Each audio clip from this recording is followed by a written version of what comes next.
Gauteng Provincial Treasury, detailing their state of municipal budgets as required by Section 71.1 of the Municipal Finance Management Act, number 56 of 2003. Furthermore, on a quarterly basis, the Gauteng Provincial Treasury compiles a consolidated statement on the state of municipal budgets and submits the documents to the Gauteng Provincial Legislature in compliance with Section 71.7 of the MFMA. Therefore, today we are publishing the consolidated quarterly statement of municipal finance report covering the first half of the 2025-2026 financial year, which ended on 31 December 2025. We are doing this in a conscious effort to inform the public about the financial performance of municipalities in our province and how this impacts on service delivery to communities. At the start of the current municipal financial year, on 1 July 2025, Gauteng municipalities adopted a consolidated budget of 229.1 billion for operating revenue and 222.2 billion for operating expenses, resulting in an overall budgeted operating surplus of 6.9 billion. The total operational revenue generated by Gauteng municipalities as of 31 December 2025 was 123.3 billion, or 53.9% of the annual budget and 3.9% more than the 50% straight line estimate. The metropolitan municipalities were the primary contributors. City of Ekurhuleni contributed 34.5 billion. City of Johannesburg contributed 48.5 billion, and the City of Tshwane 27.6 billion.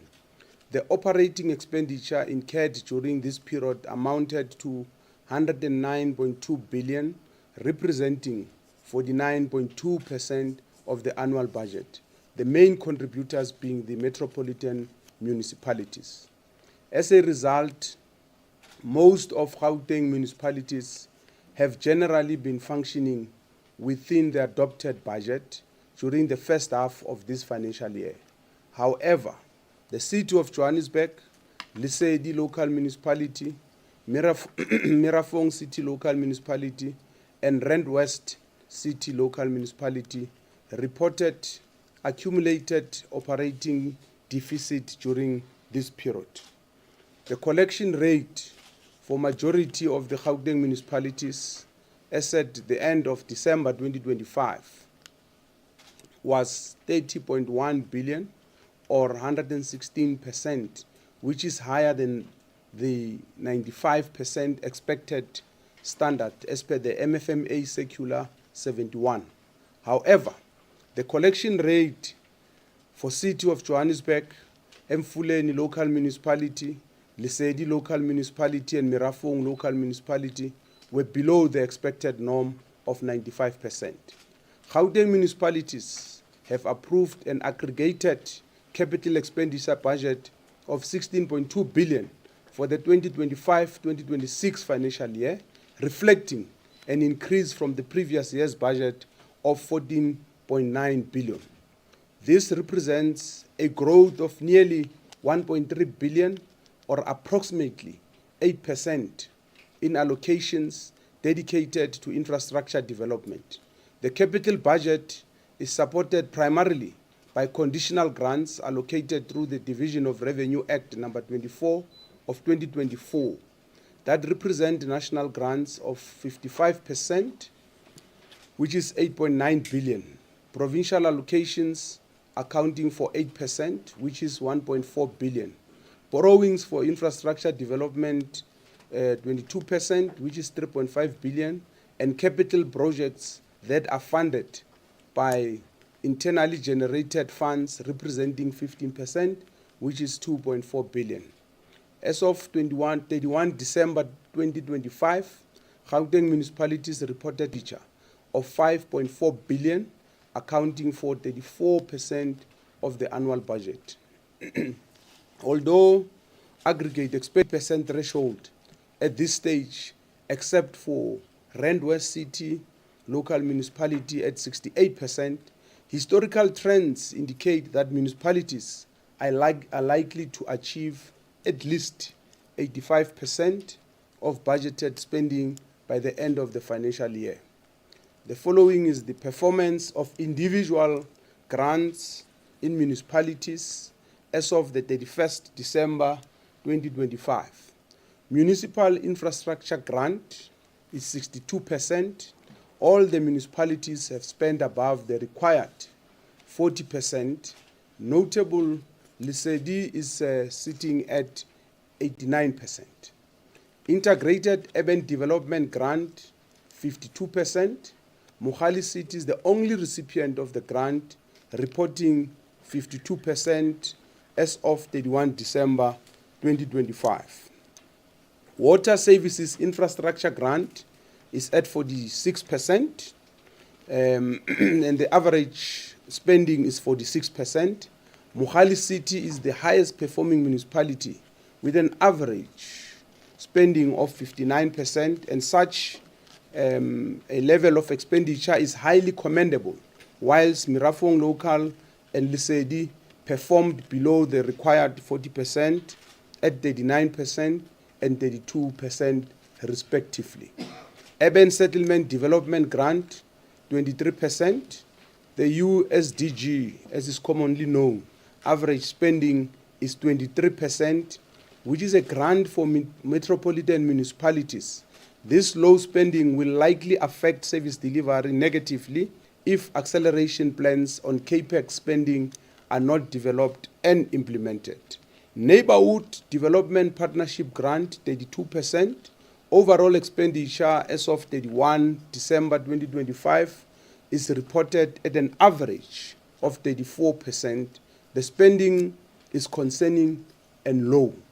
Integrated Electrification Program grant is sitting at 59%. The aggregated expenditure is satisfactory, and the municipalities are likely to spend their entire allocation by 30 June 2026. Public Transport Network grant is sitting at 21%. The reported average spending is 21% in the Public Transport Network grant, and is one of the largest capital grants received by metros. Yet, it is one of the worst performing grants. All the recipients of this grant are not performing well, as no municipality managed to spend above 40%. There is high possibility that the allocation will be reduced as per requirements of Division of Revenue, Section 17 and 18. The National Treasury has issued Circular 130, which was developed in collaboration with provincial treasuries and in line with the requirement of the MFMA. This circular confronts the significant infrastructure challenges that the country and provinces are currently facing, particularly the issue of aging infrastructure. Municipalities must immediately prioritize the renewal of existing infrastructure assets in their adjusted budget for the 2025-2026 fiscal year. Specifically, they are mandated to allocate 60% of their capital budget to the renewal of these assets and 40% new infrastructure projects. Moreover, the circular underscores the vital necessity of repairs and maintenance for infrastructure assets. Municipalities are required to budget at least 8% of their total infrastructure assets value for repairs and maintenance, ensuring that service delivery remains uninterrupted and effective for the communities in Gauteng. In addition, the Gauteng Provincial Treasury has issued a practice note regarding this matter in order to facilitate effective planning for infrastructure development and to ensure that all required activities are undertaken so that municipalities can optimize the use of allocated funds. In strengthening municipal finance management across Gauteng, We will intensify targeted support to municipalities through a strategic and developmental supply chain management approach.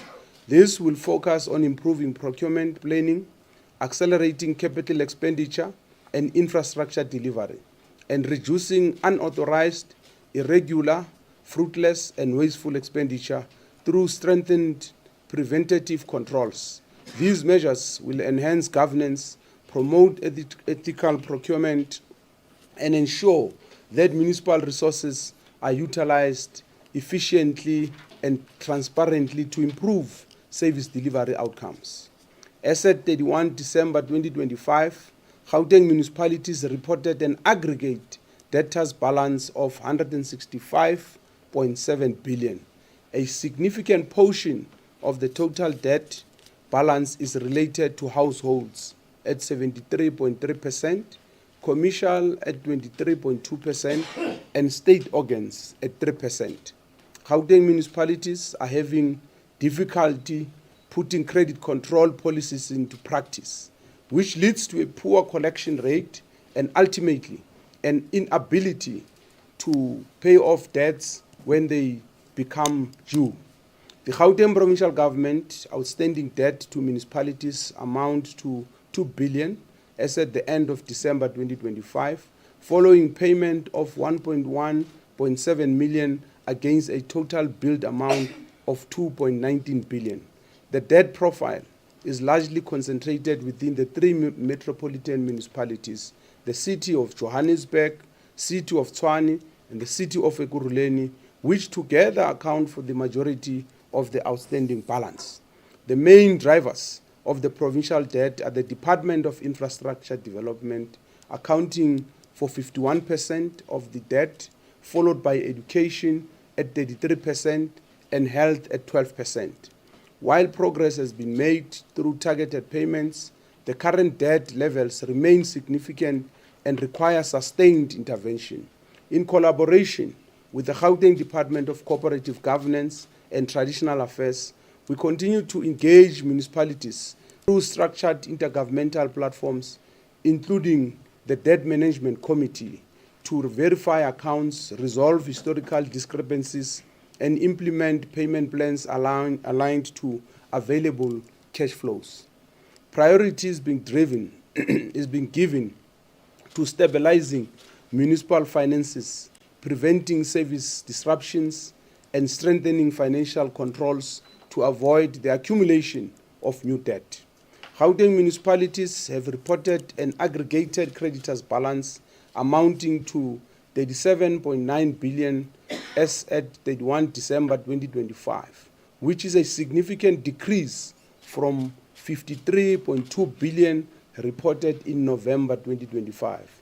The main contributor to this reduction was the city of Tshwane, which reported creditors of 5.7 billion compared to 18.3 billion reported in November 2025. The bulk of the aggregated creditors balance relates to bulk electricity, accounting for 53.7% of the total creditors, followed by trade creditors at 30%. In this period, three municipalities, namely the city of Ekurhuleni, Midvaal Local Municipality, Mogale City, were able to pay their suppliers within 30 days during this period. Sedibeng still has a balance of over 90 days. In 2023, the National Treasury granted approval to 5 municipalities in Gauteng to participate in the Eskom Debt Relief Program. These municipalities are Emfuleni, Lesedi, Mogale, Rand West, and Mirafong City. The municipal debt relief is for a period of 36 months only, and is a leverage on government's bigger proposals to a debt relief package for Eskom. At the municipalities, all the municipalities, 36 months, there are 14 conditions set out in the MFMA Circular 124, which these municipalities should comply with monthly to qualify for the write-off. These conditions are essentially aimed at restoring a set of basic minimum financial management best practice in municipalities, owing Eskom and change the municipal culture of not paying bulk suppliers and municipal and Eskom culture to not collect revenue. Rand West City was the first municipality to receive a write-off of 279.7 million from the ring-fenced debt of 839.7 million after complying with the conditions of the Eskom debt relief program, followed by Mfuleni and Mogale City, which were granted their first one-quarter write-off on the one-third write-off on the 16th of December 2024 and 20th of February 2025, amounting to 1.9 billion and 72.1 million respectively. All these municipalities are awaiting National Treasury's approval of their second write-off.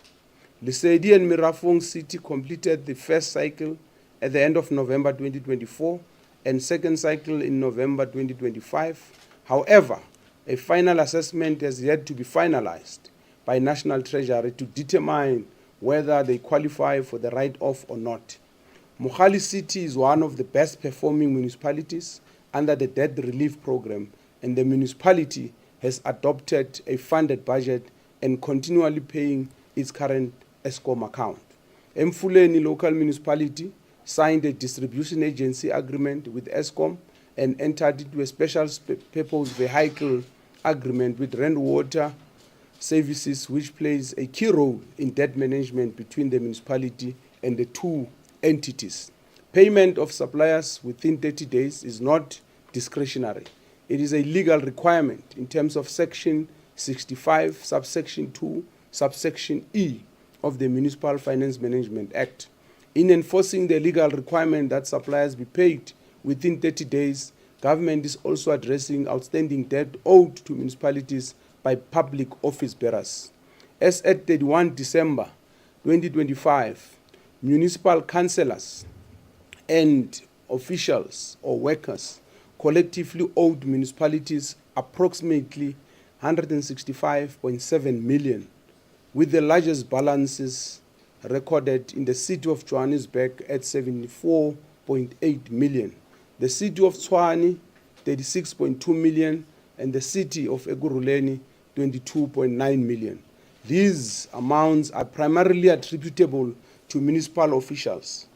Formal correspondence has been issued to municipalities to enforce recovery measures and ensure compliance by councillors and officials. In total, councillors in various municipalities in Gauteng owe municipalities an aggregated amount of 5.5 million. It must be noted that councillors who owe their respective municipalities, except for those in the city of Ekurhuleni, each have outstanding balances on their accounts ranging from 100,000 and above. In addition, officials owe their respective municipalities a total of 160.2 million as at 31 December 2025. In this regard, the city of Johannesburg is leading with 72 million owed by officials, followed by the city of Tshwane, city of Ekurhuleni, and Mfuleni with a debt of over 10 million each. In conclusion, the Gauteng Provincial Treasury continues to support and monitor the progress on municipal spending against the projections to meet service delivery objectives to communities.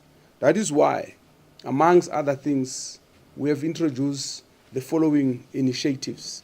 The department has appointed 10 municipal advisors through a municipal finance hands-on support program to provide technical hands-on support to selected municipalities in the province. Among some notable achievements due to the program is an improvement in the 2023-2024 audit outcomes, such as reduced audit findings in most of our municipalities. The advisors will continue to work with municipal officials in improving their budgeting techniques with a view of reducing the number of municipalities tabling the underfunded budgets. In collaboration with the Gauteng Department of Cooperative Governance and Traditional Affairs, we established an intergovernmental structure known as the Debt Management Committee since the establishment of the DMC in 2017-2018 received a cumulative total of 21.4 billion in payments from the Gauteng provincial government. Payments has consistently been directed to the 3 metropolitan municipalities, reflecting both the scale of services rendered and historical account backlogs, with Mfuleni local municipality also receiving significant portion relative to other local municipalities. This track record demonstrates that whilst outstanding balances remain at the point in time, the DMC has been an effective platform for systematic debt reduction, account verification, and structured settlements, reinforcing the commitment to honor our financial sustainability. Thank you very much. Thank you, MEC. We will now open a round or two for question and public comments. I would start, number 1, you, ma'am. Number 2, ma'am. Must introduce themselves, the media houses. Okay. Number 3, number 4. So you've got to say the media house you're from and your name. Can I have the mic, please? Thank you. Media house and name. Good morning, MEC, colleagues. It's Diabo Sito from SABC News. MEC, I just want to find out about this debt of unpaid bills. It's sitting at 165.7 billion Of what? unpaid bills. Unpaid bills. And you also have 37.9 billion that's owed to creditors as of December 2025. So what are you going to do to stop the spiraling of the debt? Are these interventions that you introduced towards the end part of the way to stop the spiraling municipal debt? And secondly, you've only spent a third of the 16.2 billion on your capital expenditure, capital budget. How worried are you about underspending when it comes to infrastructure projects within the province? And what interventions do you have in place for that? Thank you. Number 2. Can I speak from here? Yes, please. Good morning, MEC. Abigail Pasaki from the Gauteng Times. You mentioned that there are 27 conditions in which the municipalities have to comply within. What are the repercussions thereof if they do not comply? Also, if the DMC is so progressive, what are your plan of action to ensure that the debt gets scraped off? Thank you. Number 3. Mic, please. Thank you very much, MEC. Zola Sholana from Newsroom Africa. I've got a couple of questions. Firstly, on underperformance and accountability of municipalities. What do you think is the root cause of municipalities failing to spend beyond 40% of their grant?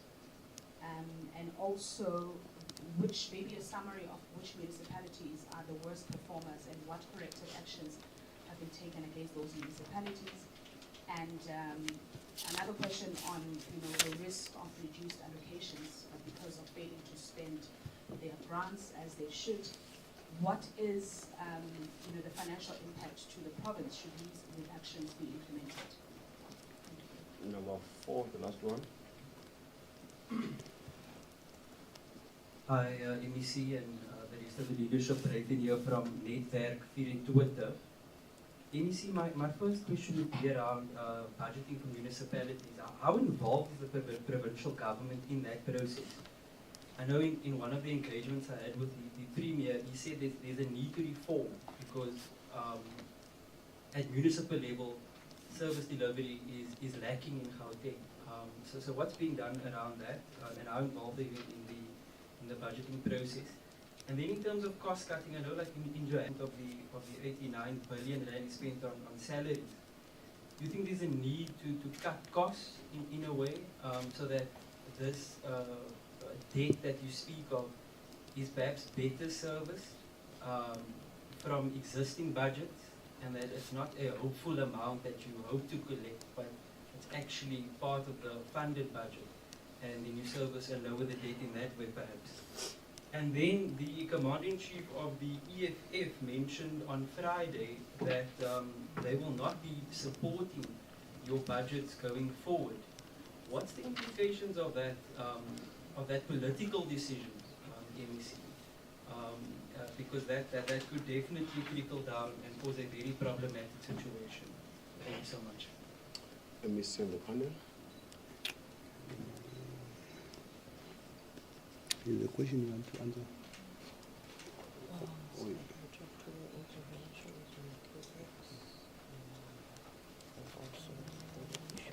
Okay. No, thanks. Thanks for the questions. Starting with Diabo on the unpaid bills. What is owed to the municipalities and what the municipalities are owing. Obviously, if municipalities are not collecting, they will not be able to pay their creditors, especially the bulk suppliers like Eskom and Rainwater. So we want to take this opportunity to urge our communities and business and government departments to pay for the services that are rendered by the municipalities. That's one. But two, we know that there are instances where there are inaccurate bills from the municipalities. Hence, there are disputes sometimes. So we also want to urge municipalities to work on the credibility of their billing systems, because if they don't work on the credibility of their billing systems, some of these problems will persist. But thirdly, there is a correlation between the inability to pay and unaffordability by the consumers with the state of the economy, because some of the people are unemployed and can't afford to pay for their services. And that's why at all the times we have to endeavor to ensure that we improve our economy. It grows and it creates jobs so that people are able. So that's in the medium to long term. And I think sometime now in February in March, we will be unveiling our own economic plan of the Gauteng provincial government in terms of how we're dealing with this. So the issue of what municipalities are owed, and if you look at it, 73% is households, only 3% is government, and only 23% it's businesses.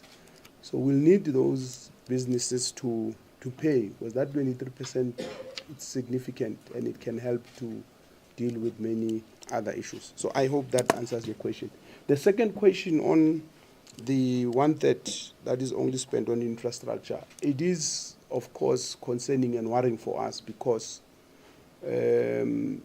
spending on infrastructure contributes as well towards growing the economy, towards stabilizing it, and towards creating jobs, but it also helps the municipalities to eat of services that they offer, because some of this infrastructure spent is on water, electricity, infrastructure, for instance. So it is concerning for us, and we will be continuing to engage with the municipalities to improve on spending on this infrastructure.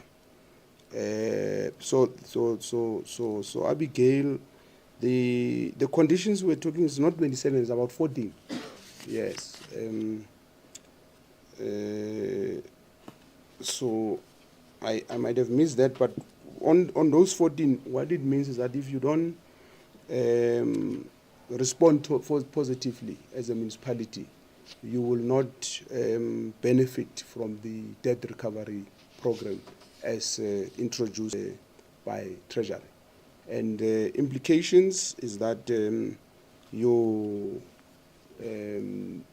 debt is continuing to grow, and especially for the local municipalities, and it doesn't help you to improve in service delivery. Zola, I think there are several things that can contribute towards municipalities not spending, and maybe, not spending at the rate they're supposed to. Because as we have seen, they are spending, but not at the rate they're supposed to be spending. Hence, the worries that they might underspend, especially in certain grants. If you look at the transport grant, for instance, which is the biggest, and you've got potholes, you've got some roads that are not in good condition, what it means is that there's no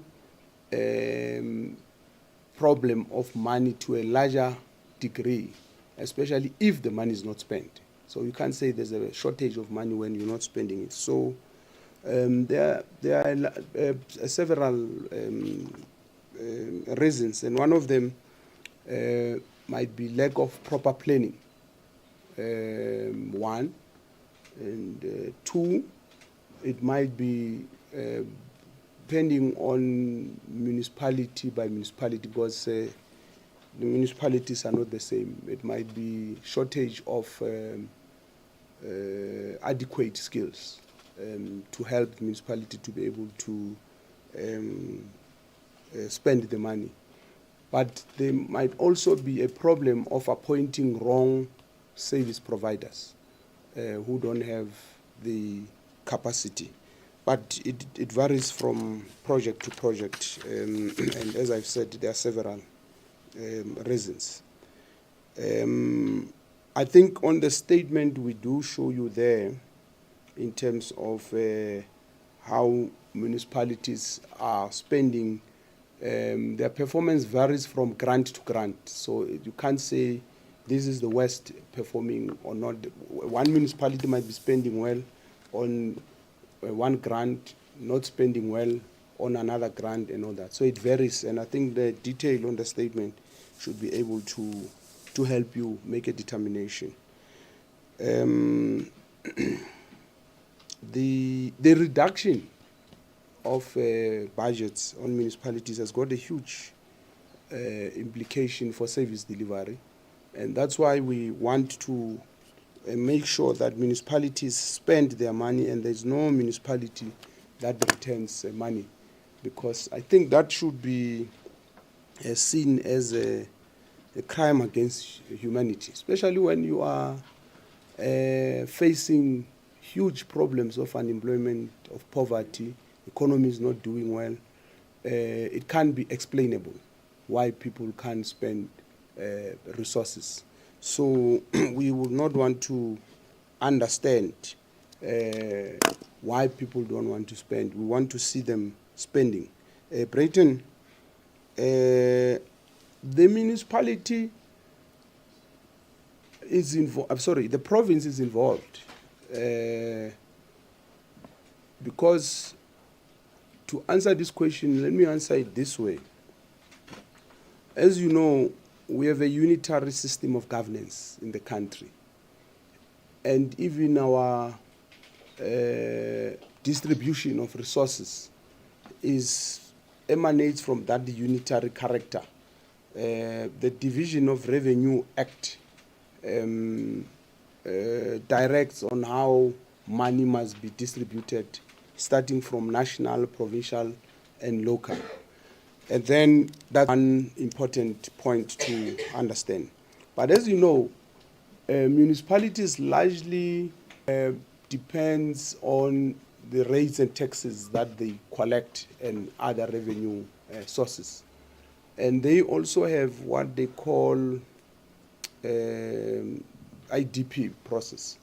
So in terms of the law, before they finalize their IDPs, the provincial government, through the Department of Cooperative Governance, must comment on the IDPs. And the IDPs is what is used for budgeting.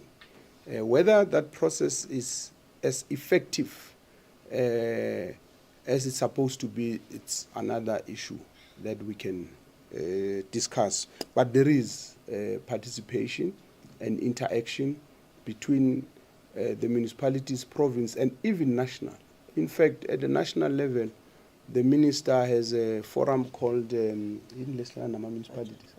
Budget Forum. So in the Budget Forum, it's the provinces and organized local government through SALGA, and they participate in that process. So before the Minister of Finance presents his budget, he consults with us, with the municipalities, and with organized local government. Then we make a determination. So whatever you hear the minister presenting, it's a product of consultation by all the three spheres of government. It's a very robust process. It's not as easy because, as you know, everyone wants resources and everyone believes that they are underfunded. So it's a robust process. Yes, there must be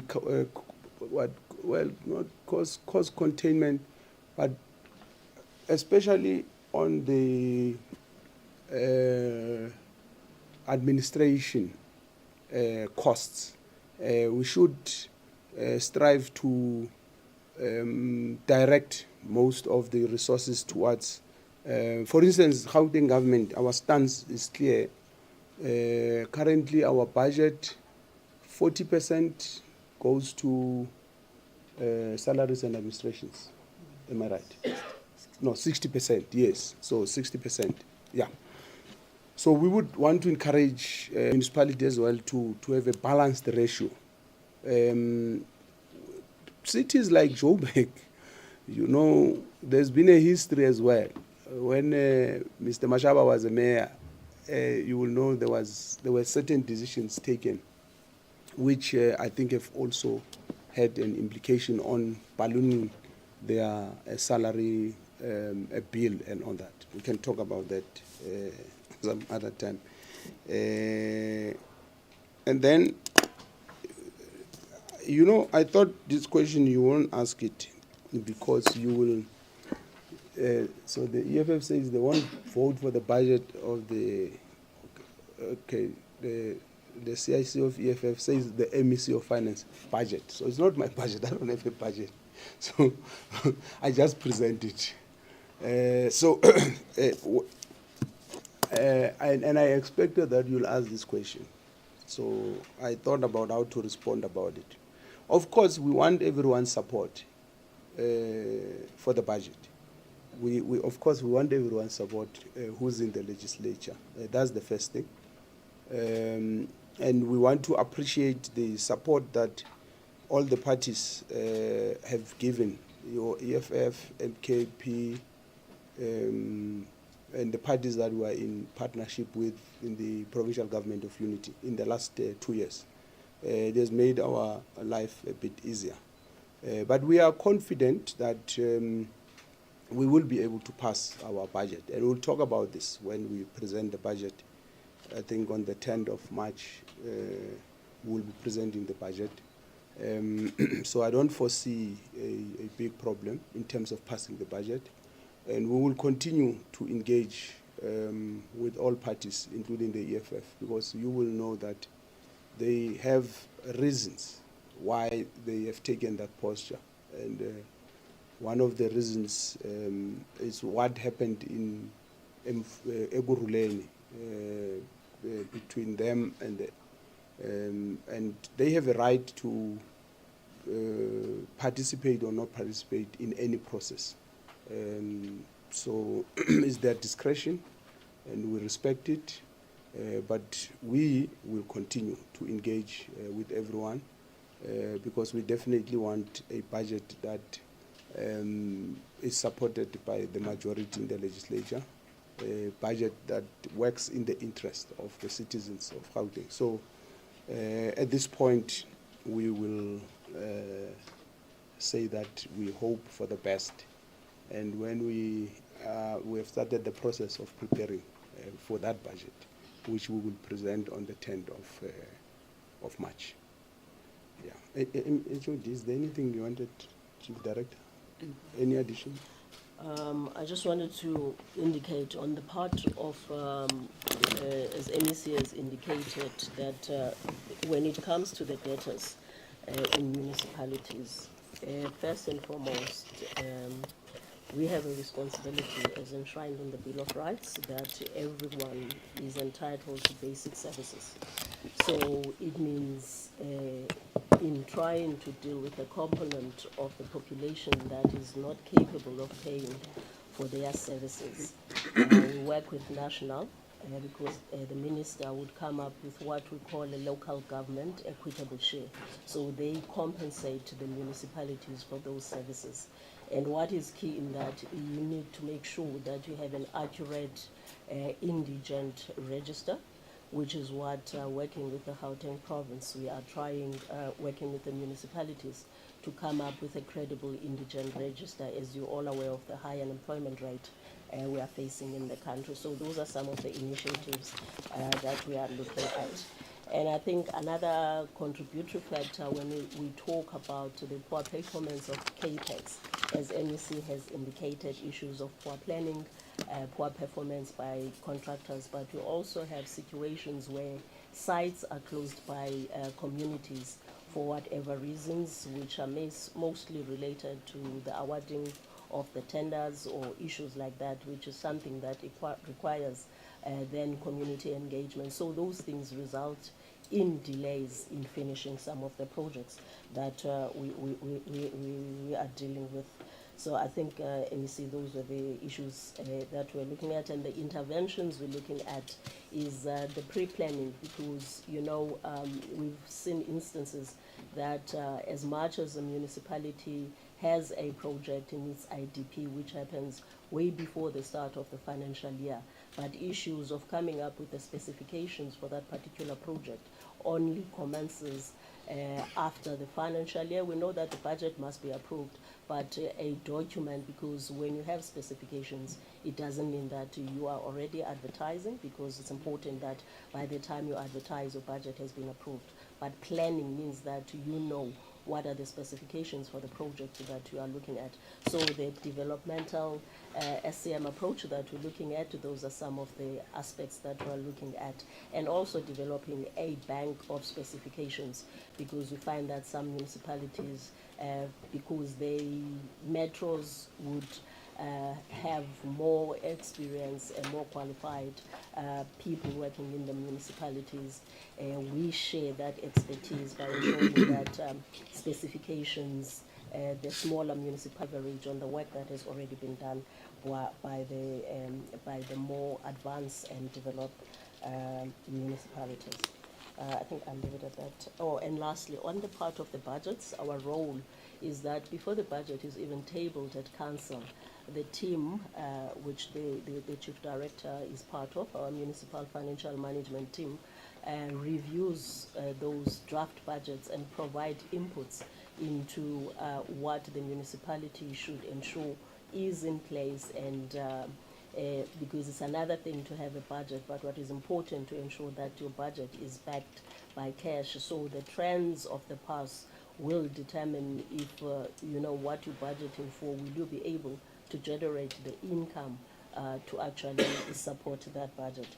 And once the budget is even approved at council, we still look and check if our inputs and contributions have actually been taken into consideration.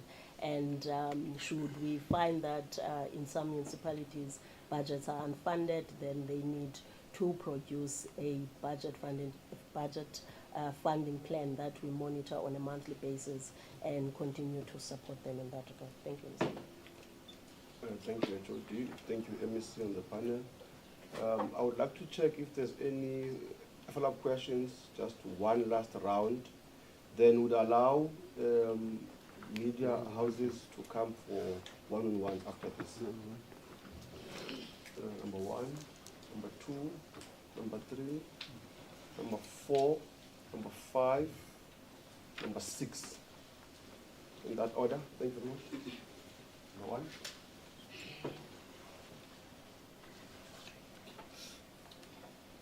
Thank you, Dina from EWN. MC, I wanted to know, I mean, you made a point about about how households should be encouraged to pay, but in the statement is made mention of councillors and officials of municipalities who own municipalities. I think over 116 was. What does this say to the public? I mean, why, for somebody who's listening to this, why should they pay if councillors and officials aren't paying? Thank you.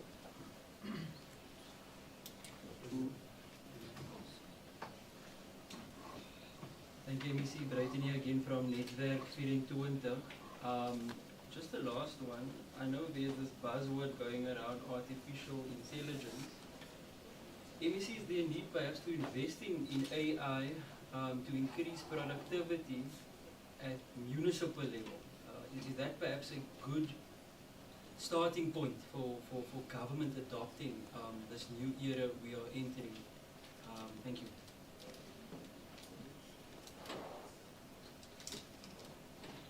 MEC Zola Sholana from Newsroom Africa once again. I think my question is in relation to what my colleague from EWN has already asked. So the question is basically, why do municipal councillors and officials owe municipalities such an amount of money, which is about 165 million rands, while ordinary residents face credit controls and service discrimination? We've seen this happen quite a lot in the city of Tshwane and the city of Johannesburg. And also, what explains the failure to recover these debts, particularly from senior officials who understand municipal financial policies? Thank you. 4.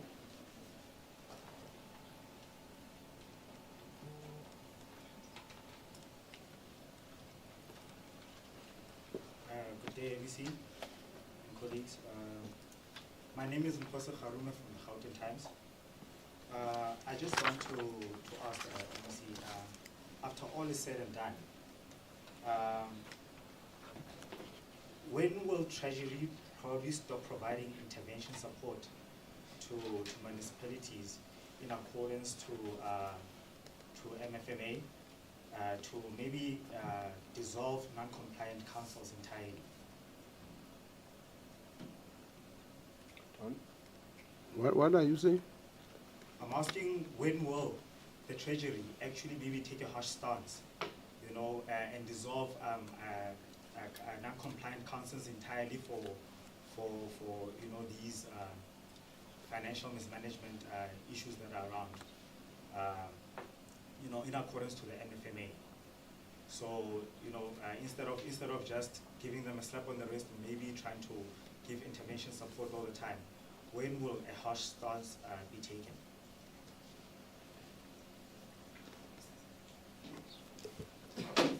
Thank you. We need to edit from it going to MEC. I've got two straightforward, open-ended questions. Now, some political apparatchiks from whether academia or opposition benches are saying municipalities are facing unending challenges due to political instability. That's number one. And they further argue that there is an uncontrolled rapid growth, rapid growth of informal settlements. So I just wanted to hear what was your take on. This one is VAL related. Every time you open a radio, there's complaints from VAL, right? From VAL area. I just want to hear from you what's the feedback you're getting from municipalities. One, severe sewage overflow. It's happening intermittently. Number two, no functioning traffic control systems. That's what people are saying. It's not me, MEC. And that's also happening intermittently. Thank you. Thank you, sir. The last one.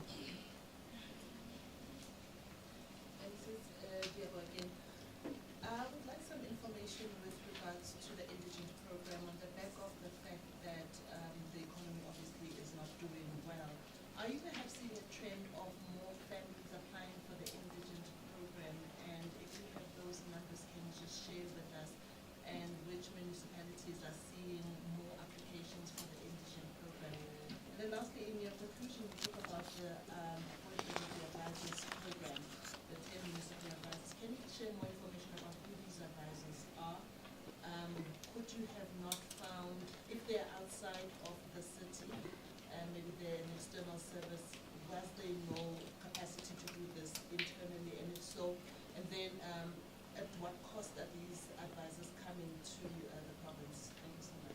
Thank you, ma'am. MEC, Maile.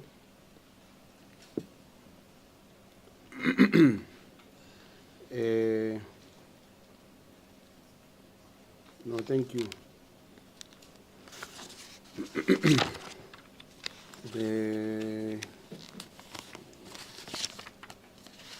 Let me start with the Makato. Yeah, I think we're not saying all councillors and all officials are not paying. So we shouldn't say if councillors and officials are not paying, why shouldn't? These are very few, by the way. And it doesn't mean that it's not a problem. So it is a problem. So the majority of councillors and the majority of officials are paying.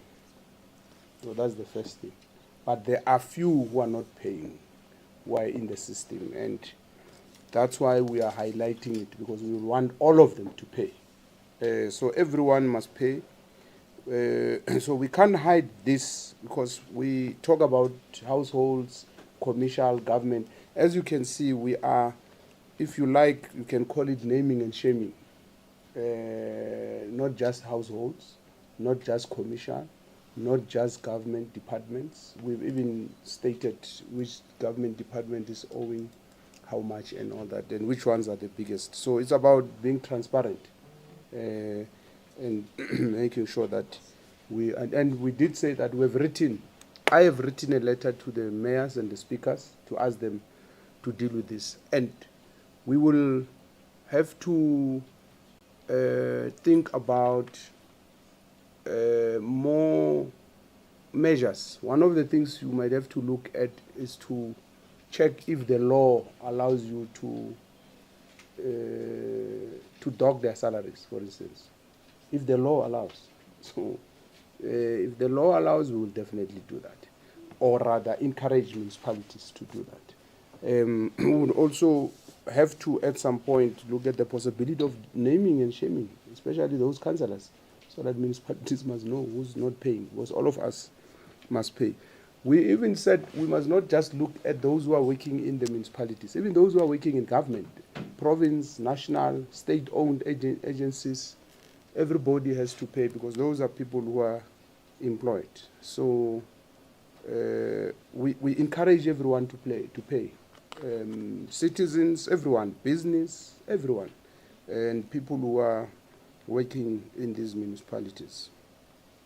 There is a need to invest in AI, not just in municipalities, across the different spheres of government and agencies, and we've started that process. We did speak about our own digitized procurement system in the province, which we have started, and we will give a report soon about it. We are committed to this. I think last week, Tuesday, Treasury officials attended this Tuesday AI course, the Gauteng Treasury officials through one of the universities, because we are committed about that. And then, Zola, your question is similar to that one, which I've responded to. Everyone has to pay. And I don't think explanation matters. What is important is that people must pay. They shouldn't explain why they are not paying. We shouldn't understand why they are not. They must pay. When you receive services, you must pay. And these are people who are employed, even worse, by the same municipalities. So there shouldn't be any explanation. Mpo, you don't just dissolve a municipality. You don't just do that. Just tell me which municipality must be dissolved. You don't just dissolve. That's a very drastic thing to do. You don't just do it. There are provisions in the constitution. Municipality is not a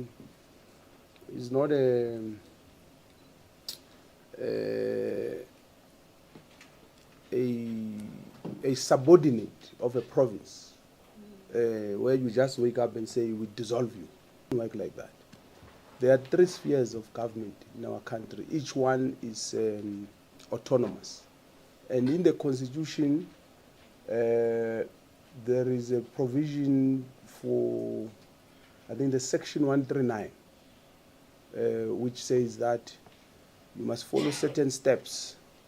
And I think it's section 139.1, which says there's 3 things you can do. The first one is to, what do you do?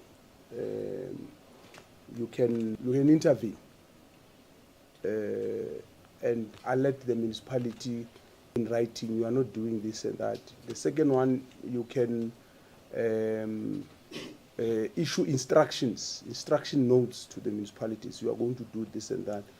Dissolution is the last, and dissolution is not necessarily a solution, because when you dissolve, they must go to elections in 3 months' time. So you dissolve them in 3 months' time, the same people could come back and all that. So that's not the solution. The solution is to make sure that the system works. Must fix the system. There is Mr. Cele talks about political instability, which to a greater extent is caused by these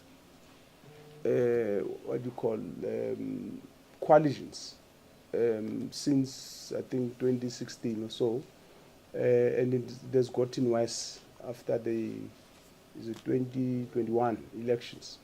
And that's why one of the discussions that everyone is having is how do you regulate those coalitions so that you avoid this instability.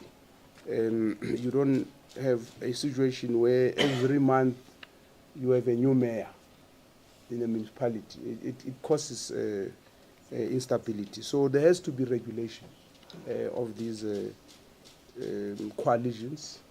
And there has to be a law that is passed by Parliament, because it seems for the longest of time we'll be dealing with this, so that it's not easy to just remove a mayor in a municipality or a speaker or not pass the budget, because those are things that have got a negative impact on the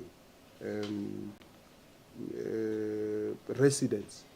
The informal settlements have been growing for some time. There are a number of reasons why, and I think generally there's a problem of lawlessness, which I think has to be dealt with. And I think when you look at the state of the South African Police Service, you will then see the correlation between the weakening of the police service and other law enforcement agencies with lawlessness in society. I think the Madanga Commission has unearthed a lot of those, which is concerning, and I hope that those who are responsible for dealing with the issues of law enforcement will be able to attend to that. So it's not just informal settlements. We've got a problem of zamazamas, for instance, that's getting out of hand in the certain parts of the province, and other crimes that are being committed. So it's not just about informal settlements, just a general state of lawlessness. And I think every municipality has got problems, including VAL, as you say, whether in Fuleni and all that. As we have reported here, it varies from municipality to municipality, and we are working with all municipalities. What we are not going to do is to try and pretend to be a municipality ourselves. We will not have that capacity. We don't have it. A municipality must execute its responsibilities as enshrined in the Constitution, and we will also execute ours as enshrined in the Constitution, and that includes doing oversight on the municipalities. That's what we are doing. On the indigent program, we don't have the numbers now, but it's an important question, which I think in our next briefing we will give you that. But what I can tell you is that the provincial government, through Department of COGTA and e-government, we have initiated a process of helping municipalities to create a credible indigency database, because if you don't have a credible database, you are either going to leave out those who are qualified, rightfully so, or you are going to have people who don't deserve to be in the program benefiting in the program. So one of the things we said in the State of the Province address, I think 2 years back, was that issue of the indigency policy, database, which I think is at an advanced stage. You wouldn't need the advisors if there were no problems in the municipalities. So it therefore doesn't make sense to take the same people who needs to be helped to be your advisors. That's why you look at people who are skilled, knowledgeable. Most of them have worked in those municipalities, and they are probably in the private sector or working on their own or in the upper or in other levels of government like province and national. So they will vary from one individual to the next. And of course, we are paying them. I don't know if you got how much is cost. We are paying them because they are providing a service. I'm sure as journalists, you are being paid, I'm sure, by your companies for doing the work that you are doing. And I'm sure today I've helped you to get overtime because it's Sunday, you can claim overtime. So I'm sure you like me for calling this press conferences on Sundays so that you can get overtime. Yes, they are being paid, but we can look at how much it's that, but definitely they are being paid. Yeah. Thank you, MEC. Colleagues, that brings us to the end of our press briefing. Our colleagues at the door will guide you to the snacks in the kitchen. Thank you very much for having arrived. The press briefing is adjourned.